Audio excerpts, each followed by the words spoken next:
Before becoming a famous novelist, Sally Rooney was the most successful college debater in Europe, which she would soon abandon to pursue something more meaningful.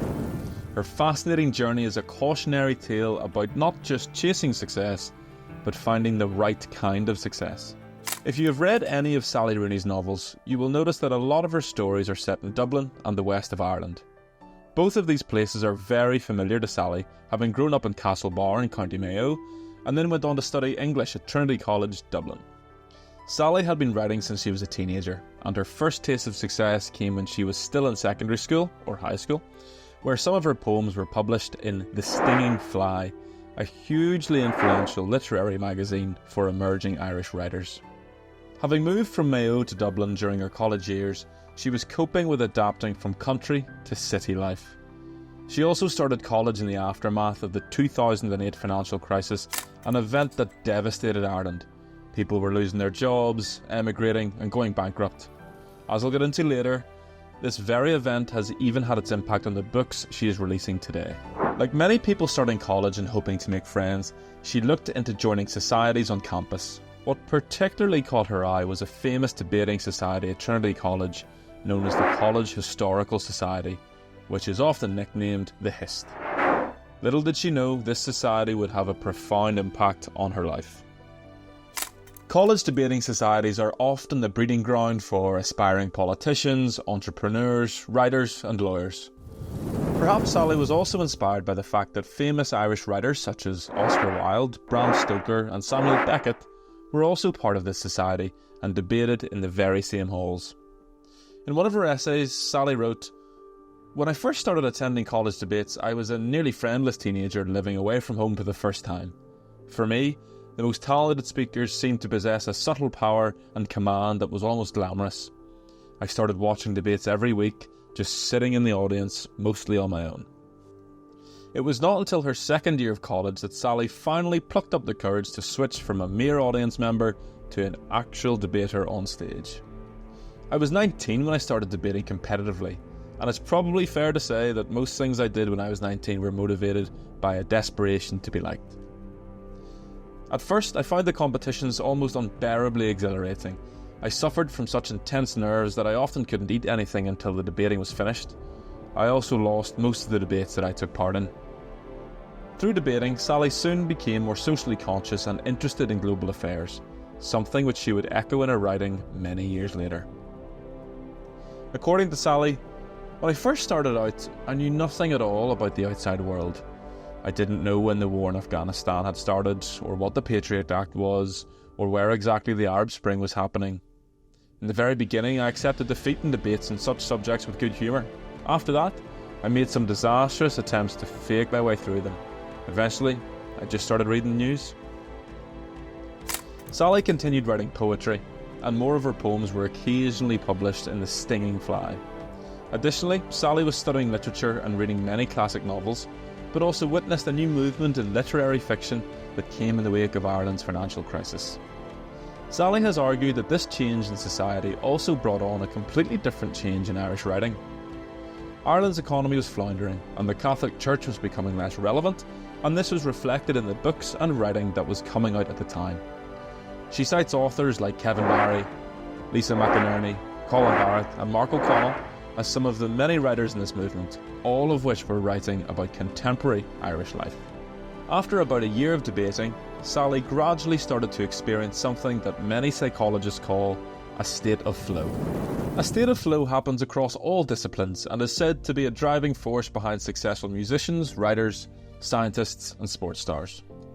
While debating, Sally could articulate arguments and recall facts at will, and was getting invited to bigger and more prestigious tournaments.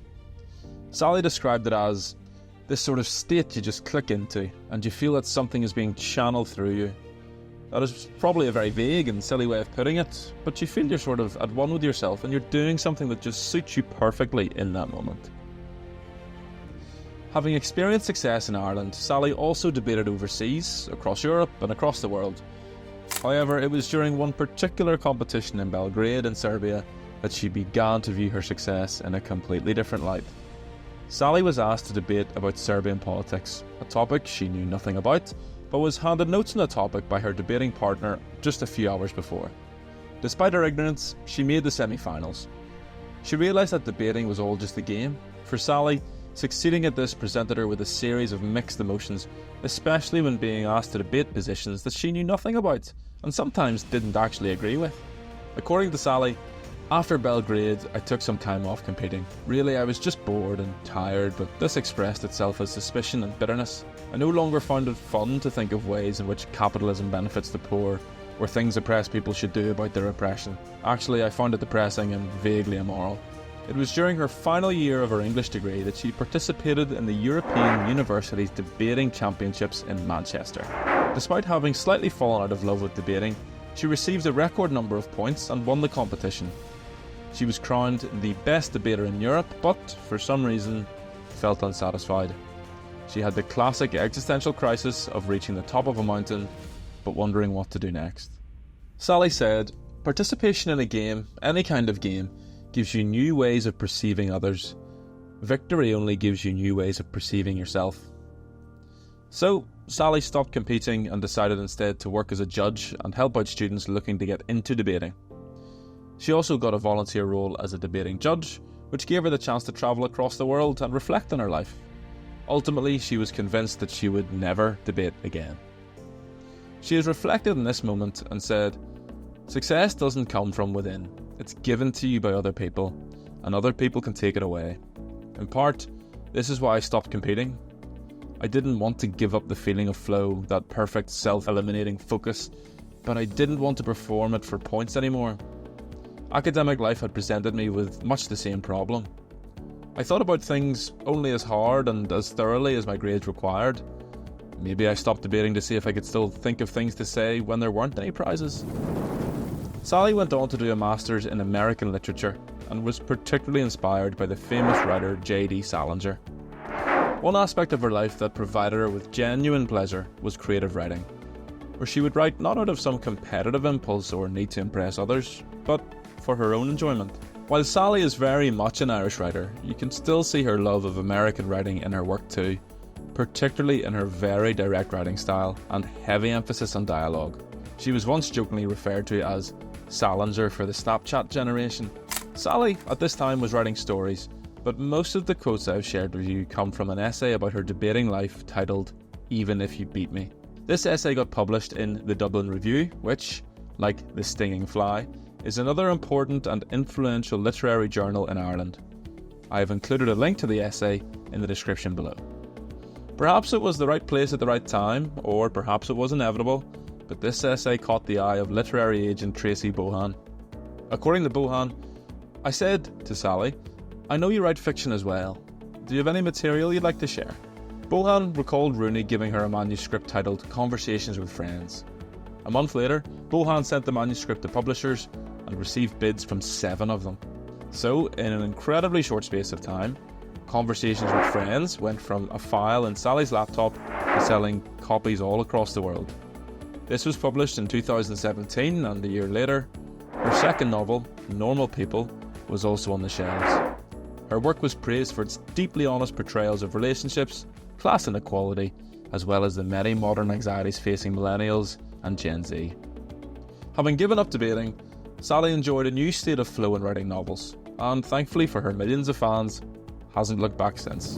While the world of fiction is also highly competitive, and something she has had even more success with, she feels that this time around, the joy she gets from novel writing does not come from the same relentless pursuit of approval from others, but something that comes from an internal joy of writing and telling stories. According to Sally, "When I was working on my own writing fiction to amuse myself, I still really wanted it to be good. I never wanted to do sloppy work, just even for myself. I was always trying to get it to be better, and I would edit my own work even when I didn't think anyone was going to read it. Because that's what I wanted to be doing. I wanted to be doing something I thought was good."